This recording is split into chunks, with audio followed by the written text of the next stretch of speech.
Welcome to Our Headlines. I'm Wendy Chen. Thank you for joining us. Coming up in today's top stories, in the United States, Tzu Chi's mobile clinic arrives in Milpitas, California to provide dental treatments to local residents. In France, we meet a volunteer couple, Zheng Long and Lv Yue, to see how they promote Tzu Chi's work in the European country. And we see how environmental protection is overlooked when it comes to industrial development on the west coast of Taiwan. In California, the United States, Tzu Chi's mobile clinic arrived in Milpitas to perform free dental services. This time, the mobile clinic will stay in the city in order to provide local residents ample healthcare opportunities and to recruit more volunteers who recognize Tzu Chi's ideals. And 3. As Tzu Chi members and other guests pull the red ribbon, it marks the beginning of the dental services to be provided by Tzu Chi's mobile clinic here in the city of Milpitas. Everything about the mobile clinic was started from scratch, from the deployment of the vehicle to its operation. Step by step, the clinic has become more established. Staying at one location helps us to recruit more community volunteers, whether they are professional or non-professional. This way, everyone can gain a better understanding of Tzu Chi. Offering medical services to the needy is not only a good way to promote Tzu Chi, but also an effective way to safeguard the health of the residents. Many people, like the young people and seniors, really need. And so today is when you have a big hope now that if you have a problem, a dental problem, you have a place to go. For those people not insured, Tzu Chi's dental services are like a gift from God. Being able to From now on, local residents can let go of their worries as they know there's a place where they will always be welcome.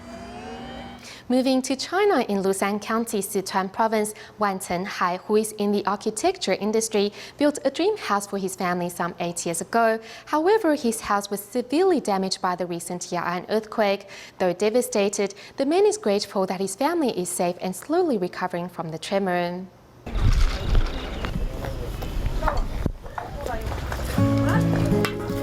Using coal to cook a meal is how quake survivors here cook. Ya'an quake survivor Wan Chenhai is busy cooking breakfast.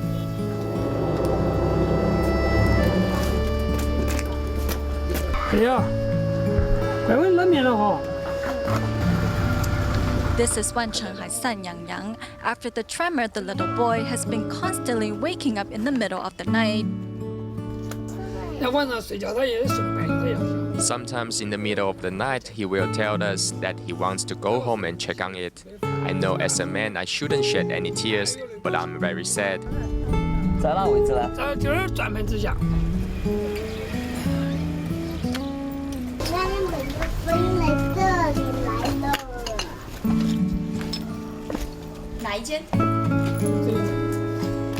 Upon arriving at his home, Yang Yang is thrilled, and regardless of the debris left by the tremor, he runs straight into the damaged home.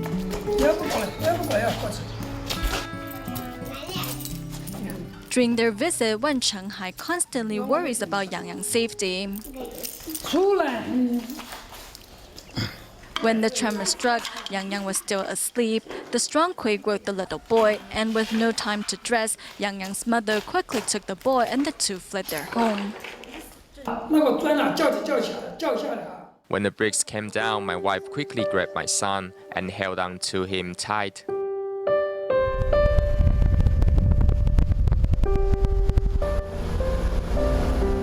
Back then, Wan Chenhai was working out of town and had to travel hours to get back. I had to go the other way around from Longmen Township to get home. I rode my motorcycle for 4 hours. The home was personally built by Wan Chenhai, who works in the construction industry. Wan says the large cracks on the wall also represent the scars the quake left in his heart. This is a house that I built with my 2 hands, and it took a lot of hard work and time to build it. Now I can't even live in my own house. I don't know what to do.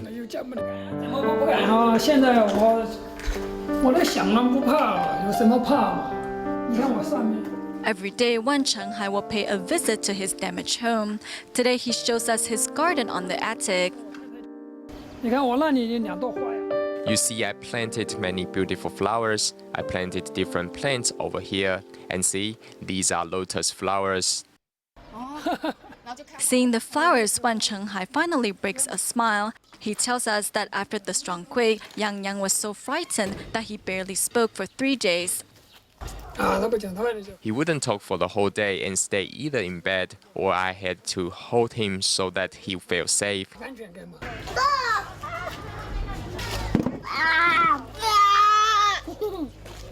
Now, a month after the strong quake, Yang has started to laugh and smile again.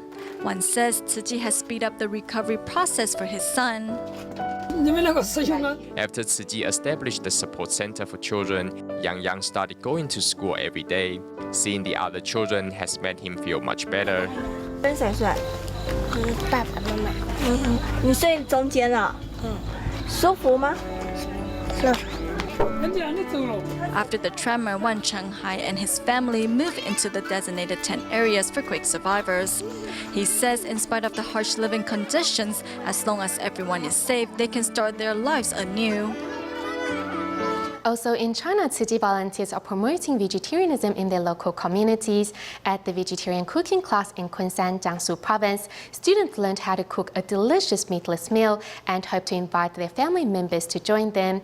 Meanwhile, in Zhangzhou, Fujian province, a vegetarian restaurant owner who is also a volunteer provides free lunch every 1st and 15th day of the lunar calendar to enable her community to enjoy the healthy and environmental benefits that vegetarianism has to offer.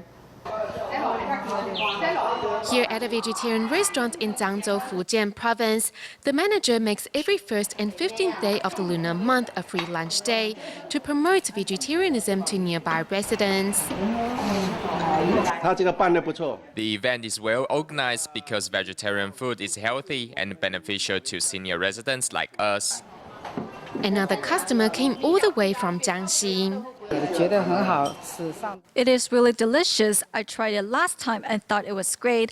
The restaurant is hygienic and the food is at an affordable price. For those who insist on paying for their meals, the manager asked them to donate the money to Tzu Chi's bamboo coin bank to pay the love forward.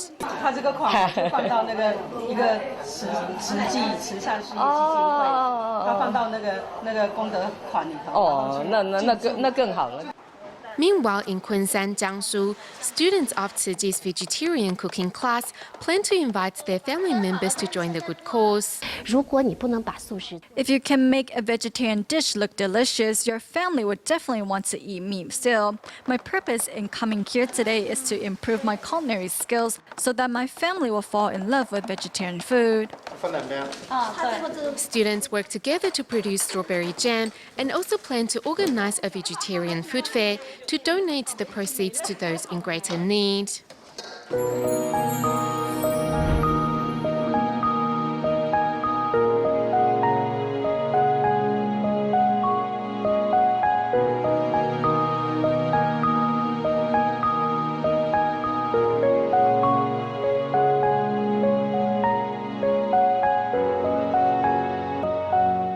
Continuing on Tzu Chi's work in Europe, in France we meet a volunteer couple, Zheng Long and Lv Yue, who prior to the new Tzu Chi office in Paris, turned their home into a gathering ground for the like-minded and devoted themselves to promoting the Buddhist NGO to anyone they came across. The pair also stayed in touch with Master Zheng Yin's teachings through watching Jaya TV. Thanks to the couple's hard work, now there's a new Tzu Chi office in Europe.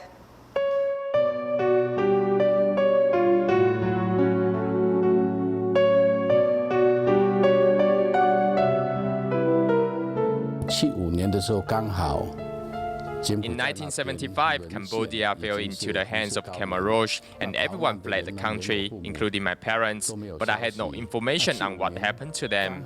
Even though that year France was accepting refugees, I went to Thailand first to see if there was information about my siblings and parents.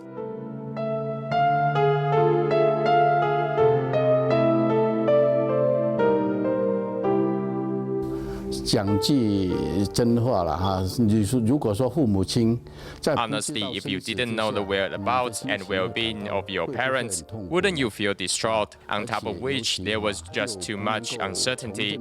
I searched for leads in any way I could. At the time, Cambodia was in a total lockdown. The only way was to find someone who escaped and ask them, "Have you heard of this person or seen this person?" It was like that. The level of despair is difficult to describe.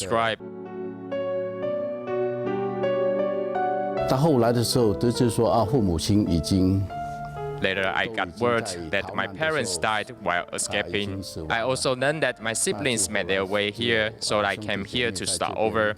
We didn't have much financially and were feeling helpless in our lives. There was no assistance anywhere we turned, so we thought a better life awaited us in France.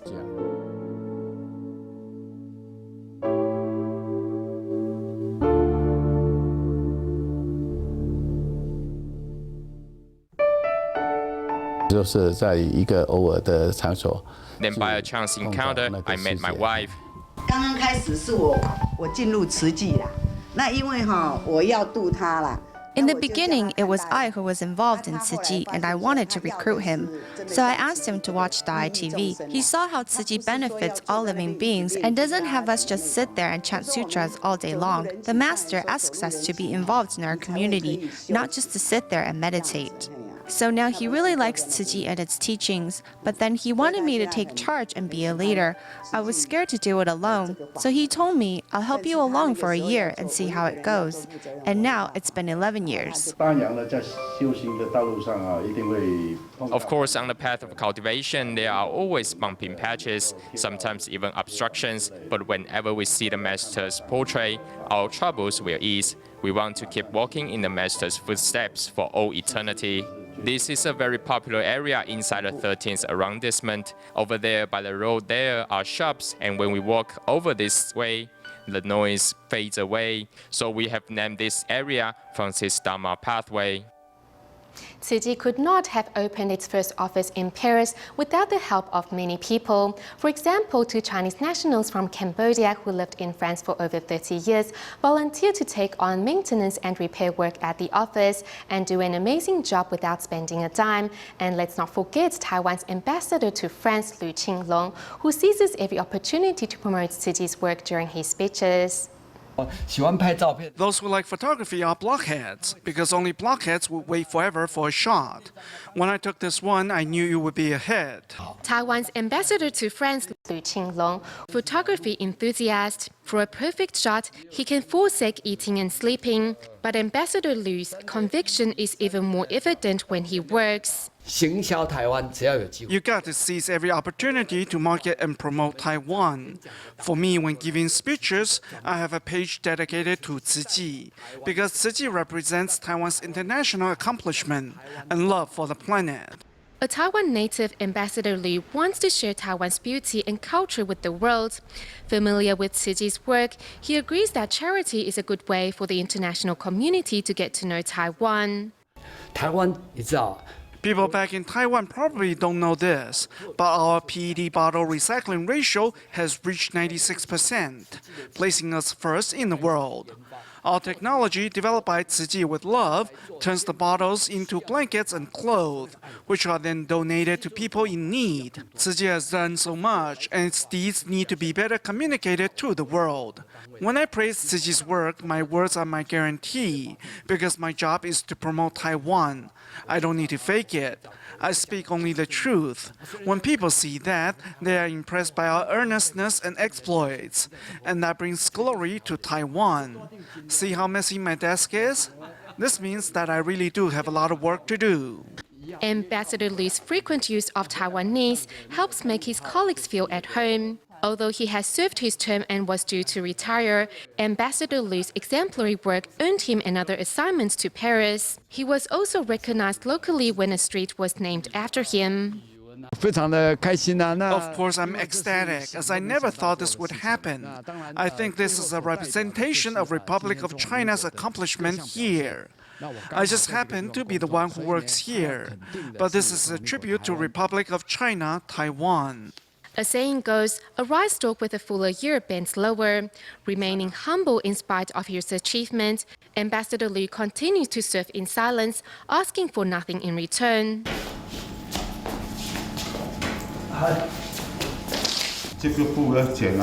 We're cutting this fabric to make a covering for that wall. Due to leaking, it has become quite filthy. We have already cut some. When we purchased this office, the previous owner left the fabric here. They didn't want it.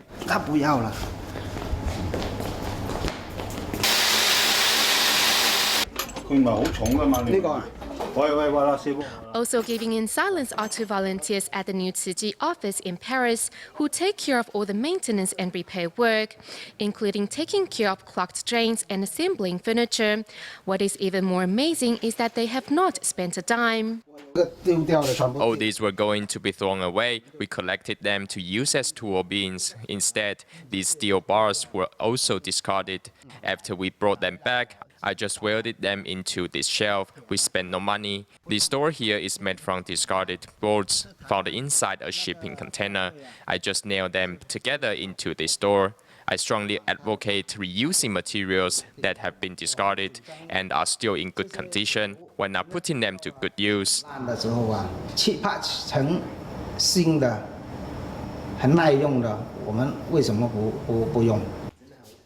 Originally from Cambodia, these two men who have been in France for 30 years are known for their thrift, frugality and simple nature.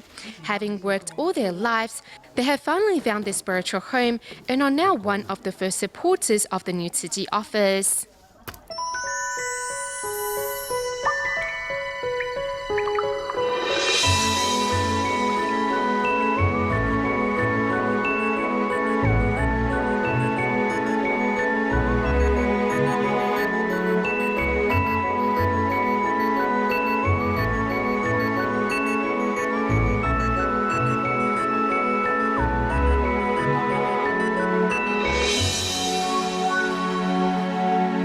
In recent years, industrial developments have led to increasing pollutions on our coastlines, particularly on the west. Lawyers specializing in environmental law believe that the problems have arisen because Taiwan has no laws governing the use and protection of its seacoast.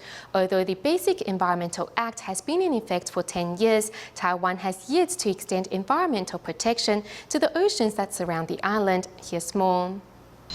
What we see now on the western coastline are industrial zones, industrial pollution, and wastewaters. In the Zhanghua coastal area, all you can see are highways, electrical towers, wind-powered generators, and the smokestacks. Natural habitats have been fragmented, bisected, and polluted. This industrial zone was once Taiwan's largest mud flat, an area of ecological diversity. Not only the scarred coastline remains, and wastes are still being deposited in the sea. Right now, the problem facing the Environmental Protection Administration is how to dispose of industrial waste and slag. What they hope to do is deposit it in the ocean, nearly 250 hectares of waste. The Zhanghua coastal area is home to Taiwan's largest industrial zone and also has the most vacant land of any industrial zone. Trucks transporting slags and waste come and go, filling in the ocean with their loads. The Ministry of Economics also reclaims sea areas with coal ash from Taipower's Zhanghua thermal plant. Now they want to fill in this area with coal ash. The color of the rocks is very strange. There are great quantities of waste everywhere, a truly worrisome phenomenon. This is a cinder likely containing heavy metals, also silicon, barium, and aluminum. This is the Taiwan Power Company's plan for disposing industrial waste. It's already passed environmental impact assessment, but no one knows about it.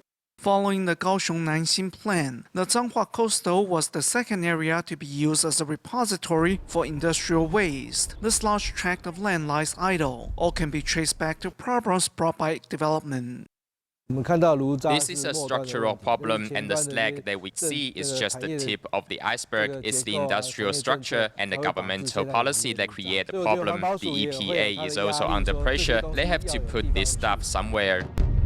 There is already over 2,000 tons of corn ash here waiting to pass assessment and be buried, and China's Steel's plan to deposit slag here is also awaiting approval.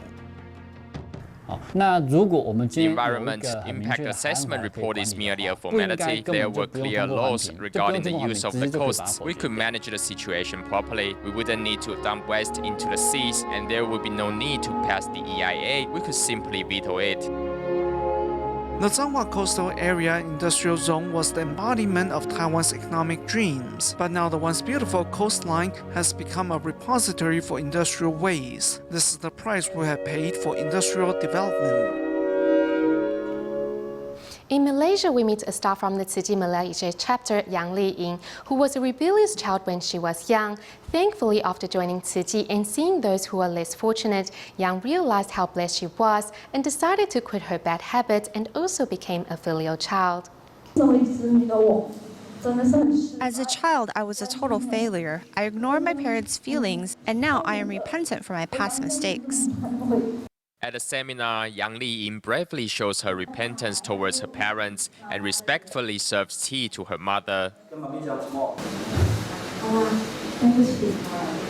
Mom, I'm sorry. I'm sorry for my past mistakes. I swear I will change for the better. I will be filial to you, Mom. I love you. Yang is a member of staff at the Tzu Chi Malaysia chapter. 3 years ago, when she was 19, she became an employee of the Tzu Chi Foundation, which brought a profound change to her life. When Yang was young, she felt her parents always favored her younger brother, and later she became a rebellious child, drinking and hanging out with friends at nightclubs. Before she joined Tzu Chi, she always talked back when I was trying to talk to her. She often skipped class. When her teacher asked to meet me, I made excuses for her, like saying she had stomach ache or a headache, because I didn't want her to be expelled from school. Thankfully, after Yang started taking part in Tzu Chi's social service work, she realized how blessed she was as she saw people less fortunate than herself. So she decided to commit herself to serving the public. Now she is a devoted volunteer who has not only changed her attitude to her parents for the better, but also motivated her mother to join her in Tzu Chi. Before, I was a confused child. Doing good deeds or being filial never occurred to me. When I joined Tzu Chi, however, I realized that these things are the most important ones, and I made up my mind to walk the Tzu Chi path. Since she joined Tzu Chi, she has gradually changed for the better, becoming more considerate. She thinks of our feelings before doing anything. Thanks to Tzu Chi, the relationship between Yang and her mother has improved, and together, this mother and daughter pair will walk on the Bodhisattva path towards a better future. We end today's program in Japan. Tzu Chi volunteers in Tokyo seized the opportunity at their monthly distribution and held a mobile Buddha Day ceremony for the homeless.